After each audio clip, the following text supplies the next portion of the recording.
മാണിക്യക്കല്ല്. കൊട്ടാരത്തിന്റെ പരിസരം വിട്ട് ആദ്യമായി യാത്ര ചെയ്യുകയാണ് ജയചന്ദ്രൻ. രാജ്യം കാണാനുള്ള ആഗ്രഹം അച്ഛനെ അറിയിച്ചപ്പോൾ അദ്ദേഹം ഒട്ടും തന്നെ തടസ്സപ്പെടുത്തിയില്ല. തന്റെ കാലശേഷം രാജ്യം ഭരിക്കേണ്ടതാണല്ലോ ജയചന്ദ്രൻ.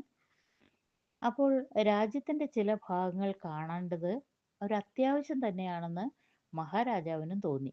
അദ്ദേഹം മകനെ അനുഗ്രഹിച്ചയച്ചു. ഒരു പ്രഭാതത്തിലാണ് ജയചന്ദ്രൻ പുറപ്പെട്ടത്. നെറ്റിയിൽ കറുത്ത ചുട്ടിയുള്ള തന്റെ പ്രിയപ്പെട്ട വെള്ളക്കുതിരയുടെ പുറത്ത് കയറിയാണ് യാത്ര. കൂട്ടിന് മന്ത്രികുമാരനുമുണ്ട്. ധീരനും സാഹസികനുമാണ് രാജകുമാരൻ. കുട്ടിക്കാലം മുതൽക്ക് ആയുധശാലയുടെ മുറ്റത്താണ് വളർന്നതെന്ന് പറയാം. അടക്കമില്ലാത്ത പടക്കുതിരകളിലും ഭംഗിയുള്ള ആയുധങ്ങളിലുമാണ് താല്പര്യം മുഴുവൻ. ജയചന്ദ്രനും മന്ത്രിയുടെ മകനായ സത്യനും ഏറ്റവും അടുത്ത ചങ്ങാതിമാരാണ്. കൊട്ടാരത്തിൽ അവർ ഒരുമിച്ചാണ് വളർന്നത്. ആദ്യമായി ആയുധമെടുത്തതും ഹരിശ്രീ കുറിച്ചതും ഒരേ ദിവസം തന്നെ. പക്ഷെ സ്വഭാവത്തിൽ അവർ തമ്മിൽ വളരെ വ്യത്യാസമുണ്ട്. സത്യന് ആയുധങ്ങളിൽ താല്പര്യമില്ല. പാരമ്പര്യമനുസരിച്ച് ഇതും ചെയ്യേണ്ടി വന്നുവല്ലോ എന്ന ഭാവത്തിലാണ് അയാൾ ആയുധശാലയിൽ ചെന്ന് വാളെടുത്തിരുന്നത്. തോട്ടത്തിൽ പൂക്കളുടെയും വള്ളികളുടെയും ഇടയിൽ പക്ഷികളുടെയും പൂമ്പാറ്റകളുടെയും കളികൾ നോക്കിയിരിക്കാനാണ് സത്യന്റെ പ്രിയപ്പെട്ട വിനോദം. യാത്ര രണ്ടുപേർക്കും ഇഷ്ടമായി. തന്റെ ധൈര്യവും കുതിര സവാരിയിലുള്ള സാമർഥ്യവും കാണിക്കാൻ ഒരവസരം കിട്ടിയല്ലോ എന്നായിരുന്നു രാജകുമാരന്റെ ആലോചന. കാടും മലയും പുഴയും അരുവികളും മറ്റുമുള്ള ഭംഗിയേറിയ പ്രദേശങ്ങൾ കാണാനായിരുന്നു മന്ത്രികുമാരന്റെ സന്തോഷം. നഗരങ്ങളും ഗ്രാമങ്ങളും കടന്നുപോയി പലതരക്കാരായ ആളുകളെ കണ്ടു. മാനം മുട്ടി നിൽക്കുന്ന വലിയ കെട്ടിടങ്ങൾ, നിലം പറ്റിക്കിടക്കുന്ന ചെറിയ മൺകുടിലുകൾ, വിളഞ്ഞ ഗോതമ്പ് വയലുകൾ, വരണ്ടു പൊട്ടിക്കിടക്കുന്ന തരിശുകൾ. ഉച്ചയ്ക്ക് ഗ്രാമത്തിന്റെ അതിർത്തിയിലുള്ള ഒരു പുഴക്കരയിൽ തണലിൽ അവർ വിശ്രമിച്ചു. വീണ്ടും യാത്ര തുടർന്നു. സന്ധ്യയ്ക്ക് അവർ ഒരു കാടിന്റെ അതിർത്തിയിലാണ് എത്തിയത്. കാട് കടന്നാൽ ജനവാസമുള്ള പ്രദേശമാണ്. ശില്പഭംഗിക്ക് പേരുകേട്ട വലിയ ക്ഷേത്രങ്ങളുള്ള ഒരു നഗരവുമുണ്ട്. അവിടെ രാത്രി താവളം ഉറപ്പിക്കാമെന്നായിരുന്നു രാജകുമാരന്റെ അഭിപ്രായം. കാടിന്റെ അതിർത്തിയിലെ പുൽത്തകിടിയിൽ കുതിരകളെ മേയാൻ വിട്ട് ആകാശം നോക്കി കിടന്നുറങ്ങാം എന്ന് മന്ത്രികുമാരൻ അഭിപ്രായപ്പെട്ടു. പക്ഷേ രാജകുമാരൻ അതിന് തയ്യാറല്ല. അപ്പോൾ തന്നെ കാട് കടക്കാൻ അയാൾ നിർബന്ധിച്ചു. മന്ത്രികുമാരൻ കീഴടങ്ങി. കാടിന്റെ നടുവിലൂടെയുള്ള വഴി അപകടം പിടിച്ചതാണ്.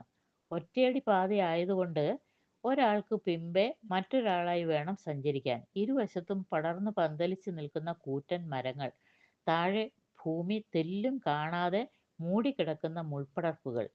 പകൽ പോലും വൃക്ഷങ്ങളുടെ ഇലപ്പടർപ്പുകളിലൂടെ സൂര്യരശ്മിക്ക് താഴേക്ക് ഇറങ്ങാൻ വയ്യ. മന്ത്രികുമാരന് പരിഭ്രമമുണ്ടായിരുന്നു. പേടിക്കാതിരിക്കൂ, നാം രണ്ടുപേരില്ലേ, കയ്യിൽ വാളുമില്ലേ? ജയചന്ദ്രൻ ആശ്വസിപ്പിക്കാൻ വേണ്ടി ഇടയ്ക്കിടയ്ക്ക് പിറകോട്ട് തിരിഞ്ഞ് പറഞ്ഞിരുന്നു.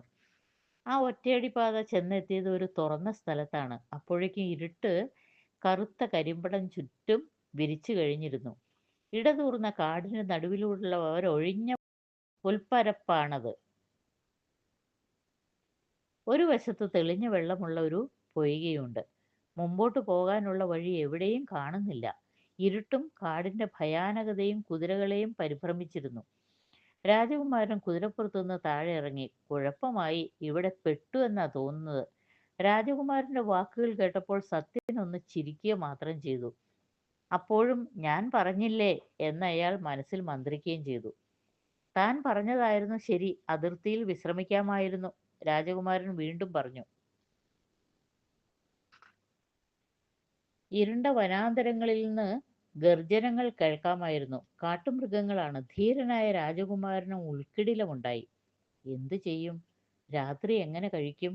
രാജകുമാരൻ ചോദിച്ചു. സത്യൻ പറഞ്ഞു, പേടിച്ചതുകൊണ്ട് കാര്യമില്ല, ധൈര്യമായിരിക്കൂ. ഇപ്പോൾ സമാധാനിപ്പിക്കാനുള്ള ഊഴം സത്യൻ്റെതായിരുന്നു. ആ പുൽപ്പരപ്പിന്റെ ഒരു വശത്തായി ഒറ്റപ്പെട്ടു നിൽക്കുന്ന ഒരു മരമുണ്ട്. അതിന്റെ ചുവട്ടിൽ കുതിരകളെ കെട്ടിയിട്ടു. മുകളിൽ കയറിയിരുന്നു. രാത്രി കഴിക്കാമെന്നായിരുന്നു സത്യന്റെ നിർദ്ദേശം. പുൽപ്പരപ്പിന്റെ മറുവശത്ത് പൊയ്കയിൽ പോയി കുതിരകൾക്ക് വെള്ളം കൊടുത്തു. അവരും ദാഹം തീർത്തു. തിരിച്ചു വന്ന് നിലത്ത് ഉയർന്നു കാണുന്ന ഒരു വേരിൽ കുതിരകളെ കെട്ടിയിട്ടു. അവർ മരത്തിന്റെ മുകളിൽ കയറി ഓരോ കവിളുകളിലായി സ്ഥലം പിടിച്ചു. രാജകുമാരന് വേഗം ഉറക്കം വരുന്ന പ്രകൃതമാണ്. ഉറങ്ങിപ്പോയാലോ എന്നായിരുന്നു ഭയം. കൊട്ടാരത്തിലെ പട്ടുമെത്തയിലല്ലോ കിടക്കുന്നത്. ഉറക്കം തൂങ്ങി താഴെ വീണാലോ? വഴിയുണ്ട്. ഉത്തരീയം അഴിച്ച് മരക്കൊമ്പിനോട് ചേർത്ത് ശരീരം കെട്ടിയുറപ്പിക്കൂ, സത്യൻ നിർദ്ദേശിച്ചു. മരത്തിനോട് സ്വന്തം ശരീരം ചേർത്ത് കെട്ടി ഇനി ധൈര്യമായിട്ട് ഉറങ്ങാം, വീണുപോവില്ല, സത്യൻ പറഞ്ഞു. ജയചന്ദ്രൻ ഇതൊക്കെ ചില പാഠങ്ങളാണ്. അനുഭവങ്ങൾ കൊണ്ടേ മനുഷ്യൻ പഠിക്കൂ. ജയചന്ദ്രൻ നിശബ്ദം ശരിവെച്ചു. രാജകുമാരന് ഉറക്കം വന്നില്ല.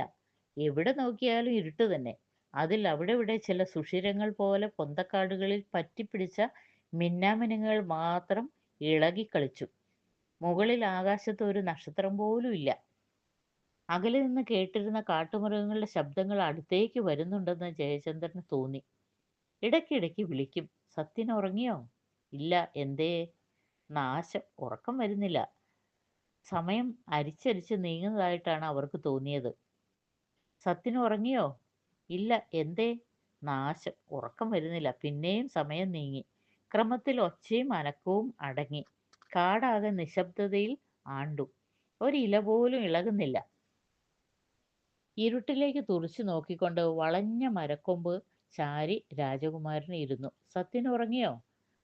അങ്ങനെ നോക്കിയിരിക്കുമ്പോൾ രാജകുമാരന്റെ കണ്ണുകൾ അത്ഭുതം കൊണ്ട് വിടർന്നു. ദൂരെ ഒരു നക്ഷത്രം ഉദിച്ചു പൊങ്ങുന്നത് പോലെ ഒരു പ്രകാശം കാണുന്നു. സത്യൻ, സത്യൻ! ഉറക്കം പിടിച്ചു തുടങ്ങിയ സത്യൻ കണ്ണുമിഴിച്ച് ചോദിച്ചു. എന്തേ? നോക്കൂ, അത് കണ്ടോ? ഒരു വെളിച്ചം. അത് അധികം അധികമായി വരുന്നു. അടുത്തേക്ക് വരികയാണ്. സത്യനും അത്ഭുതത്തോടെ അത് കണ്ടു. കണ്ണഞ്ചിപ്പിക്കുന്ന ഒരു പ്രകാശം കാട്ടിൽ പരക്കുന്നു. ഭൂമിയിലായതുകൊണ്ട് നക്ഷത്രമാവില്ല. ആ പ്രകാശം സഞ്ചരിക്കുകയാണ്. ആകെ ഇരുട്ടിൽ മുങ്ങിക്കിടന്നിരുന്ന കാട് ഇപ്പോൾ വെളിച്ചത്തിൽ കുളിക്കുന്നു. ഇലകളും ചില്ലകളും കൂടി വ്യക്തമായി കാണാം. ആ പ്രകാശം അടുത്തെത്തുന്നതോടെ ചുഴലിക്കാറ്റിന്റെ ഇരമ്പം പോലെ ഒരു ശബ്ദവും വ്യക്തമായി കേൾക്കാൻ തുടങ്ങി. എന്താണത്? രാജകുമാരൻ പരിഭ്രമത്തോടെ ചോദിച്ചു. ക്ഷമിക്കൂ, നോക്കാം. ആ പ്രകാശം പുൽപ്പരപ്പിലേക്ക് പ്രവേശിച്ചു. ചുഴലിക്കാറ്റിന്റെ ഇരമ്പം ഇപ്പോൾ ഉച്ചത്തിൽ ചെവിട്ടിൽ മുഴങ്ങുന്നു. കാറ്റല്ല, കാരണം ഇല പോലും അനങ്ങുന്നില്ല. അതൊരു പാമ്പാണ്, മന്ത്രികുമാരൻ പറഞ്ഞു. പാമ്പോ? പാമ്പിന് വെളിച്ചമോ? രാജകുമാരൻ വിശ്വാസം വരാതെ സൂക്ഷിച്ചു നോക്കി. പുൽപ്പരപ്പിന്റെ അറ്റത്ത് നിന്ന് അവർ ഇരിക്കുന്ന വശത്തേക്ക് ഒരു സർപ്പം നീങ്ങുന്നു. അവർ കയറിയിരിക്കുന്ന കൂറ്റൻ പേരാലിന്റെ കടയോളം വണ്ണമുണ്ട്. നീളം നിശ്ചയിക്കാൻ വയ്യ. ശരീരത്തിന്റെ ഒരു വലിയ ഭാഗം ഇനിയും കാട്ടിൽ നിന്ന് പുൽപ്പരപ്പിലേക്ക് ഇഴഞ്ഞ് എത്തിയിട്ടില്ല. ദൈവമേ, നമ്മുടെ കഥ കഴിഞ്ഞു. രാജകുമാരൻ നെഞ്ചത്ത് കൈവച്ച് പിറുപിറുത്തു. അപ്പോഴും സത്യനെ ആശ്വസിപ്പിച്ചു. പരിഭ്രമിക്കാതിരിക്കൂ. എന്താണ് വെളിച്ചം? അത് പാമ്പിന്റെ പത്തിയിലെ മാണിക്യക്കല്ലാണ്. ആ ഭയങ്കര സർപ്പത്തിന്റെ ശിരസിൽ ഒരു നക്ഷത്രത്തെക്കാളും പ്രഭയോടെ എന്തോ ഒന്ന് ജ്വലിക്കുന്നുണ്ട്. അതാണ് മാണിക്യക്കല്ല്. പാമ്പ് ഇഴഞ്ഞിഴഞ്ഞെത്തിയത് അവരിയ്ക്കുന്ന മരത്തിന്റെ ചൂട്ടിലേക്കാണ്. രാജകുമാരനും മന്ത്രികുമാരനും നെഞ്ചിൽ കൈവച്ച് പ്രാർത്ഥിക്കുകയാണ്. അത് അവരെ കാണല്ലേ, മരത്തിൽ കയറല്ലേ. ചുഴലിക്കാറ്റിന്റെ ഇരമ്പൽ പോലെ കേട്ടത് പാമ്പിന്റെ ചീറ്റലായിരുന്നു. കുതിരകൾ ഭയപ്പെട്ട് നിലവിളിച്ചു. പാമ്പ് മരത്തിന്റെ ചുവട്ടിൽ എത്തിക്കഴിഞ്ഞിരുന്നു. അതിന്റെ വാൽ പുൽപ്പരപ്പിന്റെ പകുതിയിലാണ് കിടക്കുന്നത്. ഉഗ്രമായ ഒരു ചീറ്റലോടെ പാമ്പ് വാ പിളർന്നു. രാജകുമാരൻ കണ്ണടച്ചിരുന്ന് ദൈവത്തോട് പ്രാർത്ഥിച്ചു. രക്ഷിക്കണേ, രക്ഷിക്കണേ.